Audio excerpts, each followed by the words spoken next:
What's going on, guys? Satchy is here and welcome back to another World Cup squad builder today. And from the comments from the last episode, there was a suggestion to do Belgium. So today I have done Belgium, and it is a very, very nice team and a up-and-coming nation in real life. They've got a lot of strong players. It's a very physical team with some very high quality players. So I have assembled the 23-man squad. Well, there's actually 22 because one of the players is an ultimate team, but I couldn't find the cards on the transfer market, so I couldn't obviously put him in it. I think it was a silver or a bronze, I'm not sure.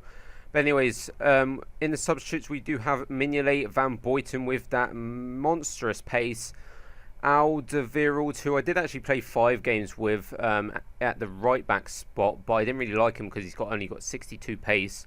I've got Defer, Dembele, Mertens, Chadley, Lombards, Seaman, Lol, Januzaj, and Bossert. What a name, Seaman.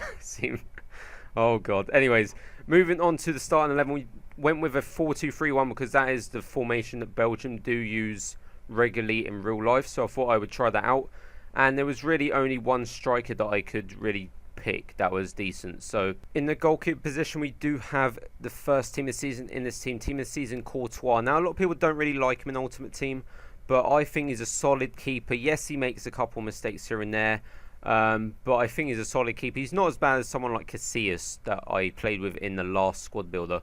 So in the first centre back spot we do have the other team of the season company, a very solid player, 91 rated.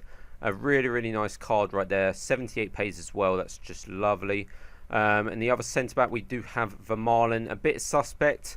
He's a bit weak, and sometimes seems very slow against obviously fast strikers. Okay, so they don't have a left back, so I had to go with one of the centre backs. We did actually go with Vertonghen, who actually does play left back for Belgium in real life, so that's why I went with it, even though he only has 7 chem. He did actually get 2 assists in the 10 games that he did play. I did play other matches with him already. And Vermaelen did get 1 goal, and Company did actually get 2 goals and 1 assist. So that was pretty nice from the centre-backs. So the right-back that I did use was Van den Boer. Now this guy is a proper right-back, not like Alderweireld, who is a centre-back. And he's just too slow to be a right-back. This guy with that 80 pace was pretty decent as a right-back. I much preferred him. I played a lot better defensively with this guy in the team. So moving on to the 2 CDMs. Firstly, we do have Marouane Fellaini, and we do have Witsel from Zenit St. Petersburg. Both very similar players. Both got afros. Both very decent. So moving on to the favourite player in this team, and that is Kevin De Bruyne, or De Bruyne, however you want to say it. But he managed to get 13 goals and 7 assists. I've played more games with him, but look at those overall stats. That is very nice. He's an amazing player. He plays perfectly in that role, and I'll talk about him more later. So in the right midfield spot we do have Kevin Morales from Everton. This guy, I struggled to play with him a little bit. He has got good pace and good dribbling, but off the ball he is very bad, really. When he's got the ball he's very good, but he's not good going defensively, like tracking back, and he's slow to actually get forward, but once he gets forward he is quite effective. The lone striker is Inform Lukaku. I don't really like this guy too much, but his Inform version is impressive because he got 7 goals and 9 assists, which is a very nice return from 10 games. And finally, we do have the most expensive player in this team, and that is Eden Hazard, the 90 rated second Inform version. Couldn't get his third Inform version, just about didn't have enough coins to buy it, so I went with his second Inform. He did get 5 goals and 4 assists. I wouldn't say he's worth the coins, but I would certainly try out his normal version because he is a very decent player. So that is the Belgium team, and let's go on with some gameplay. Okay, so the team overall was actually pretty solid, but it did have a few weaknesses, and they were mainly defensively because Vermaelen and Alderweireld were not great. They were quite weak against fast OP strikers. I just couldn't play with them really. It was too easy for the opposition to score goals against me, certainly down the right wing, or down the left wing actually, where the right back and Vermaelen were. So yeah, we let quite a few goals in the first few games until I changed it to the actual right back and put him in. Then we were a lot more defensively sound. Courtois did make a few mistakes, I'm not going to lie, but he was okay. I wouldn't say he was a bad keeper, but I've played with a lot better for sure. Company was kind of disappointing actually, because I thought he would be really, really, really good, because his normal card is actually amazing. I didn't really see any improvement on that, so I certainly would just stick with his normal version instead of buying his Team of the Season version. And Vertonghen actually did a really good job at left back, considering he's actually a centre back on this game. So moving on to the midfield, the two CDMs are very, very solid.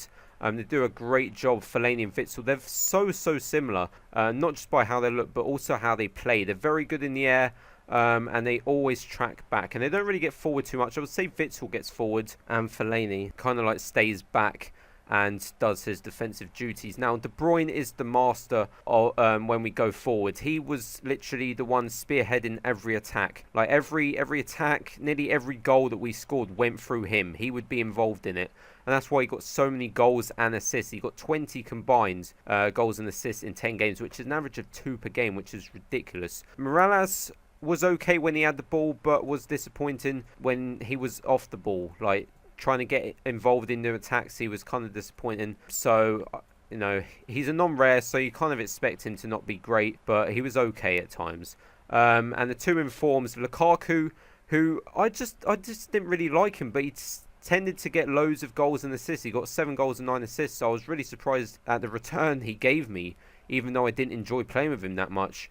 And obviously Hazard, who is brilliant at dribbling, very, very impressive. His finishing is second to none. But the only thing I would say with him is I don't really think he's worth the price that you're paying for him. I think you could probably play just as well with his 85 or 88 version, which both go around about 100k, maybe a bit less. So that is it for this squad builder. I do hope you enjoyed watching. I did enjoy playing with this squad. I would definitely try it out, but I wouldn't bother buying any Team of the Seasons or Informs, in my opinion, because they're a bit too costly. So thank you for watching. Do please leave a like and subscribe, and tell me who to do next. Until then, I will see you next time.